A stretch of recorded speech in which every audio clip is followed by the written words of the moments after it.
I splurged on this super-fast fiber internet connection. It's not cheap, but hey, it's basically my lifeline for work. Plus, I'm not gonna lie, it's pretty sweet for Netflix binges and the occasional gaming session after hours. So yesterday, I was doing my usual tech guy thing, just some routine checks on my home network. You know, making sure everything's running smooth, no weird hiccups, that kind of stuff. And that's when I saw it. There were these devices connected to my Wi-Fi that I didn't recognize. At first, I'm thinking, did I buy some smart light bulb and forget about it? But as I'm digging deeper, I'm realizing these aren't just some random IoT gadgets. We're talking full-on computers and phones. And unless I sleepwalked to the electronics store, they definitely weren't mine. Now, I'm not usually the paranoid type, but this set off all kinds of alarm bells. I mean, we've all heard those stories about hackers and identity theft, right? So, I did what any sane person would do. I changed my Wi-Fi password, figured that would solve the problem, and I could go back to my exciting evening of debugging code. Not even 20 minutes later, I kid you not, there's this angry pounding on my front door. I open it, and there's my neighbor. Let's call him Gary. He's this 28-year-old guy who I've seen around but never really talked to much. And let me tell you, he was not happy. Why isn't the internet working? He demands, like I'm some kind of IT support for the whole neighborhood. I'm standing there, completely confused. I mean, why would my internet issues affect him? And then it hits me. The random devices, the angry neighbor, it all clicks into place. This guy had been using my Wi-Fi, without asking, for who knows how long. And that, Reddit, is just the beginning of this bizarre story. So there I am, face to face with Gary, who's looking at me like I just canceled Christmas. I try to explain that I don't know what he's talking about, but he's not having it. He starts going on about how he's in the middle of some big gaming tournament and that I've just ruined everything by messing with the Wi-Fi. At this point, I'm still trying to wrap my head around what's happening. I mean, is this guy for real? I ask him point blank if he's been using my Wi-Fi, and you know what he does. He looks at me like I'm the crazy one and says, well duh, everyone does. Everyone does. Everyone does. I'm sorry, but when did my house become the neighborhood Starbucks? I tell Gary that no, not everyone uses my Wi-Fi because it's, you know, mine. And that's when he dropped this bombshell on me. Apparently, he's not just any neighbor. Oh no, Gary is a YouTube gamer. That's right, folks, we've got a celebrity in our midst. He goes on this long-winded explanation about how he needs my super-fast connection for his streams and tournaments. According to Gary, his whole livelihood depends on mooching off my internet. He's throwing around terms like subscribers and donations like they're supposed to mean something to me. But wait, it gets better. Gary then has the audacity to tell me that he can't afford his own high-speed connection because, get this, he's investing all his money in his gaming career. I'm sorry, but last time I checked, investing in your career doesn't mean stealing from your neighbor. I try to explain to Gary that what he's doing is theft, plain and simple, but he's not having it. He starts getting all worked up, saying he's losing subscribers as we speak. He's practically foaming at the mouth, going on about how I'm ruining his career and destroying his dreams. And then, I kid you not, he tries to bargain with me. He says he'll make it up to me if I just turn the Wi-Fi back on. When I ask him how exactly he plans to do that, he gets all vague and shifty-eyed. Yeah, that's not suspicious at all. But the crown jewel of this entire ridiculous encounter, Gary tells me, with a straight face, mind you, that he's been telling everyone in the neighborhood that my Wi-Fi is a community service I'm providing. Apparently, I'm the neighborhood's unwitting benefactor, providing free internet out of the goodness of my heart.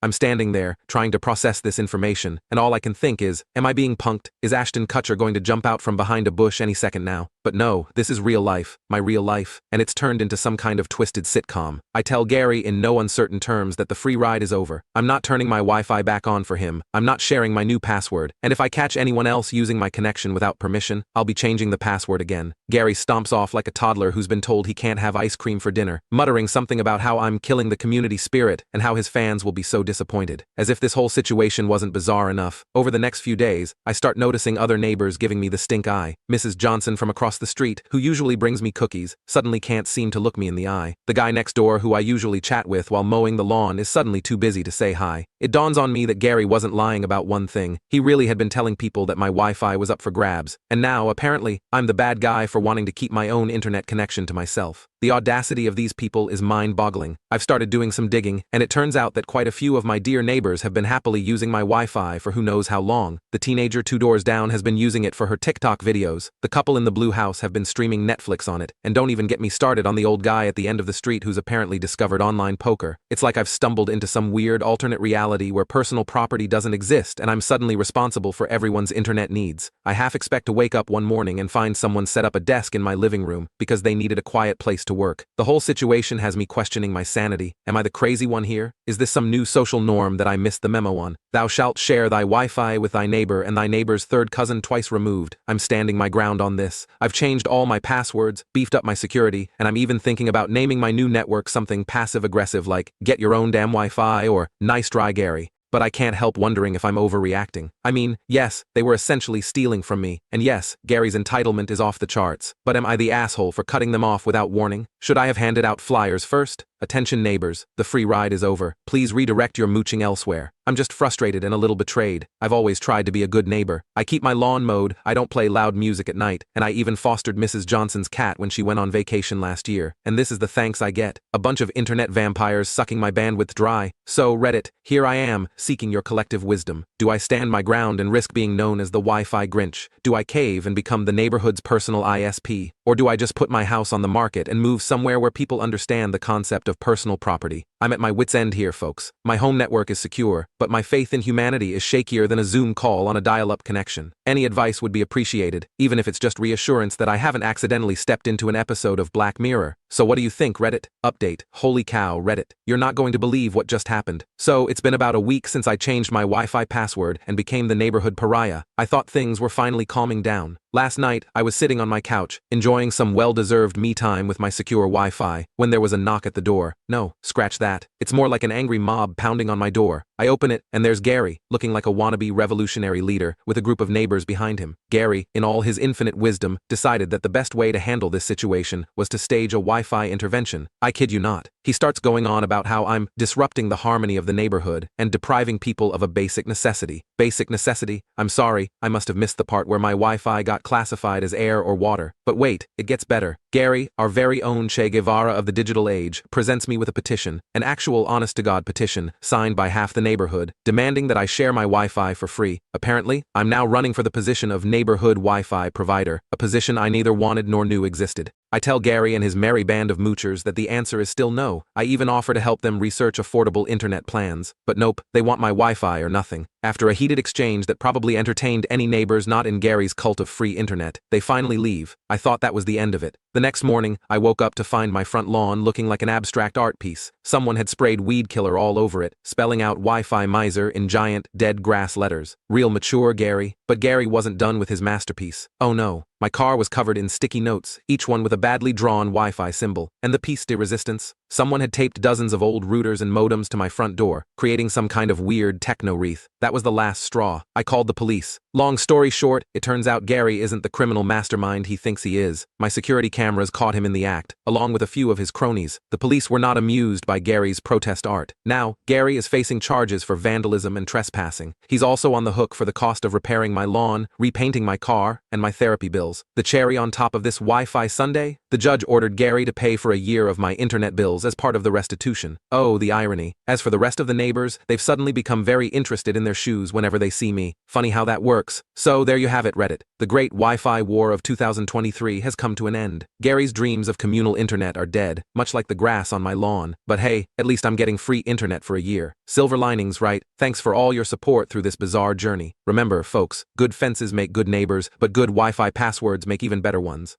Now is the second story. AITA for telling my mill to stay away because my baby hates her. Okay, so, I, 28F, never thought I'd be posting here, but I'm honestly at my wit's end. My husband, let's call him Adam, 29M, and I have been together forever, high school sweethearts and all that jazz. We've got this adorable little terror of a daughter, Rose, who just hit 10 months old. Usually, she's all smiles and giggles, except when it comes to one person, my mother-in-law, Catalin. I swear, it's like something out of a bad comedy. The second Catalin walks through our door, Rose turns into a banshee. I'm talking ear-splitting screams, red-faced meltdowns, the works, and it's only with Catalin. Everyone else, Rose is their best friend. Now, Catalin's not some evil witch or anything. She's actually pretty cool most of the time. Retired teacher, bakes a mean apple pie, you know the type. She was over the moon when we told her she was going to be a grandma, but now, let's just say things aren't going according to plan. We've tried everything, changed Catalin's perfume, had her wear different clothes, even attempted some baby whisperer techniques. Adam's getting frustrated, Catalin's heartbroken, and I'm stuck in the middle feeling like the world's worst daughter-in-law and mom. But here's where I might be the asshole. After months of this crap, I kinda lost it. Told Catalin to stay away, and now everything's gone to hell in a handbasket.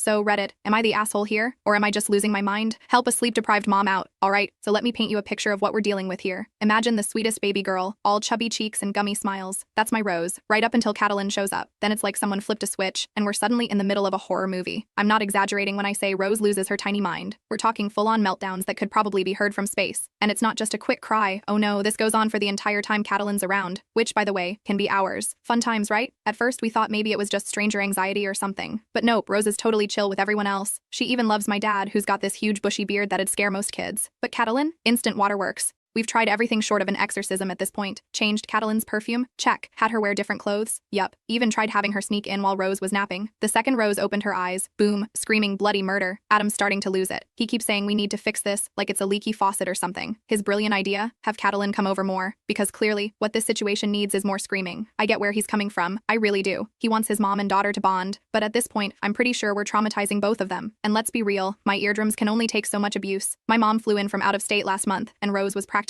glued to her. I swear, Adam looked like he'd sucked on a lemon the whole time. Now he's on this mission to make Rose love Catalin, and it's driving me up the wall. I know we can't force this. Rose is gonna do what Rose is gonna do, but try telling that to my husband and his mom. It's like banging my head against a brick wall, except the brick wall is crying, and my husband is giving me the stink eye. It's stupid o'clock in the morning. I'm shuffling around like a zombie because Rose decided 3 a.m. was the perfect time for an impromptu teething party. My hair's doing its best impression of a bird's nest, and I'm pretty sure there's dried drool on my chin. Sexy, right? I'm in the kitchen, attempting to caffeinate myself back to life when suddenly, ding dong, who in their right mind is at my door at this ungodly hour? I drag myself over, thinking it's probably a package or something. Nope, it's Catalin, standing there with a perky smile and a casserole dish, like she's auditioning for a 1950s sitcom. Now, I love Catalin, really, I do. But in that moment, seeing her chipper face while I'm barely holding it together, something in me just snapped. Before I could engage my brain-to-mouth filter, words started tumbling out. It was like watching a train wreck in slow motion, except I was the train, and my filter was the unfortunate victim. I blurted out something along the lines of, Catalin, I can't do this right now. The baby hates you, I'm exhausted, and I just can't.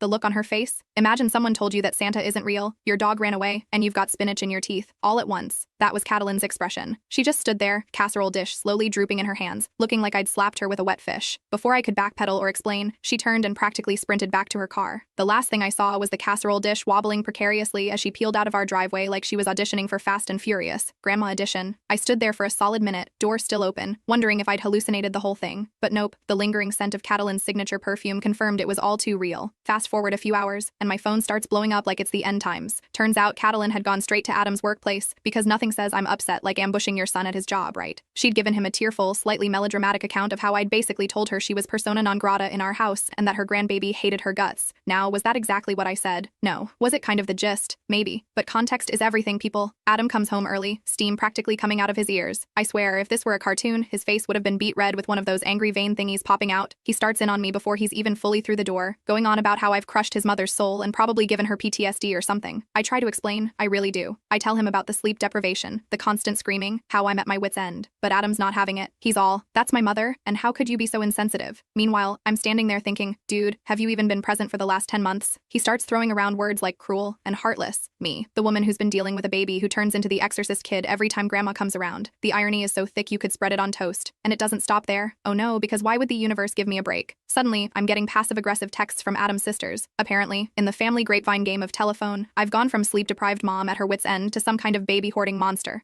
One of Adam's sisters, let's call her Karen, because of course that's her name, even has the audacity to suggest that maybe I'm just jealous of Catalin's natural grandmotherly bond with Rose. I nearly choked on my cold coffee reading that one. Natural bond? More like natural disaster. Meanwhile, Catalin's gone radio silent, which, honestly, kind of a relief, but also weirdly unsettling. It's like waiting for the other shoe to drop, except the shoe is bedazzled with guilt and family drama. Adam's sleeping on the couch now, by the way. His choice, not mine. He claims he can't bear to sleep next to someone who could be so cruel to his mother. I pointed out that he seemed perfectly fine sleeping next to someone who's been dealing with a screaming baby for months, but apparently that was the wrong thing to say. Who knew? I am caught in a tornado of family drama, with a husband who's acting like I've committed some cardinal sin, in-laws who probably think I'm running some sort of grandma-hating cult, and a baby who, plot twist, is sleeping peacefully for once. The cherry on top of this Sunday of chaos? I overheard Adam on the phone with Catalin, promising her that he'd fix this, and suggesting she come over more often, because clearly, what this situation needs is more opportunities for baby banshee screaming and grandma tears. I'm stuck in this bizarre limbo where I'm simultaneously the bad guy for hurting Catalin's feelings, and the bad guy for not magically making my baby love her grandmother. It's like being trapped in a lose-lose situation, except instead of a game, it's my actual life. So dear Reddit, that's where we're at. My husband thinks I'm the Wicked Witch of the West, my mother-in-law is probably burning effigies of me, and I'm just sitting here wondering how the hell my life turned into this. Update, holy guacamole, folks. This saga took a turn that not even M. Night Shyamalan could have seen coming. First off, thanks for all your comments. Reading through them was like riding an emotional roller coaster, while simultaneously being hit with a confetti cannon of advice. Some of you think I'm the second coming of Mother Teresa, others are convinced I eat babies for breakfast. The truth? Somewhere in the middle, with a side of sleep deprivation and questionable fashion choices. So, what's happened since my last post? After spending a few days dodging my husband's death glares and fielding passive-aggressive texts from his family, I decided to take action. And by action, I mean I ugly cried in the shower for 20 minutes, then emerged with a plan. Step 1, I called a family meeting. Picture the most awkward Thanksgiving dinner you've ever had, then multiply that by about 1,000. That was the vibe in our living room. Adam sat there looking like he'd swallowed a lemon, Catalin perched on the edge of the sofa as if it might bite her, and I'm pretty sure I saw Tumbleweed roll by at one point. I laid it all out, the exhaustion, the frustration, the guilt. I apologized for my outburst and suggested we all take a deep breath and approach this like rational adults. Crazy concept, right? To my surprise, they listened. Catalin even teared up a bit, admitting she'd been pushing too hard because she was terrified of not having a relationship with Rose. Progress, people. We agreed to try a new approach. Instead of forcing interactions, we'd take it slow. Catalin would come over for short visits, staying in the background while Rose got used to her presence. No pressure, no expectations, and you know what? For a hot minute there, it seemed to be working. Rose's screaming fits downgraded from banshee with a megaphone to mildly annoyed cat. We even had one glorious afternoon where she let Catalin hand her a toy without unleashing the kraken. I nearly wept with joy, but because the universe has a twisted sense of humor, that's when things went sideways. Remember how I mentioned I'm a pediatric nurse? Well, about a week into our new Operation Grandma Desensitization, I had a late shift at the hospital. It was one of those nights, understaffed, overworked, and more coffee than blood in my veins. I was doing my rounds when I heard it, that cry, the one that had been the soundtrack to my nightmares for months. I froze, thinking I'd finally lost it, but nope, there it was again, Rose's distinctive grandma alarm. I sprinted down the hall and burst into the room where the cry was coming from, and there, in all her glory, was Catalin, holding a baby that was very much not Rose. Turns out Catalin volunteers at the hospital, has been for years apparently, in the pediatric ward, holding babies, lots and lots of babies, who all, and I mean all, react to her the exact same way Rose does. The look on Catalin's face when she saw me, priceless. Like a kid caught with their hand in the cookie jar, if the cookie jar was full of screaming infants. Now, here's where it gets weird. As I'm standing there, mouth agape, trying to process this bizarre turn of events, one of the veteran nurses walks by. She takes one look at the scene, sighs, and says, "Oh, Catalin, not again. I thought we talked about this. Again. Apparently, this isn't the first time Catalin's been caught in this situation. The hospital had been getting complaints about a volunteer who seemed to trigger inexplicable crying fits in babies. They couldn't figure out why, but they knew who. So why keep her around, you ask? Well, remember how I said the universe has a twisted sense of humor? Turns out while babies hate Catalin, she's got some kind of magic touch with the older kids. Terminal cases, long-term patients, the toughest nuts to crack. They all adore her. She's like a fairy godmother for the angsty teen set. The hospital had been turning a blind eye to the baby issue because of how much good she did with the older kids. They just stopped assigning her to the infant ward. Until tonight, when they were short-staffed and someone messed up the schedule. I'd love to tell you I handled this revelation with grace and poise. That I calmly discussed it with Catalin, and we came to a mature understanding. But nope, I laughed. I laughed so hard I thought I might pass out. Here I was, thinking I was losing my mind, that my baby was broken or I was a terrible mother. And all along, it was just Catalin's weird baby-repelling superpower. Adam didn't find it quite so amusing when I called to fill him in. He accused me of making it up, of trying to villainize his mother. It wasn't until I got the head nurse to back me up that he finally believed me.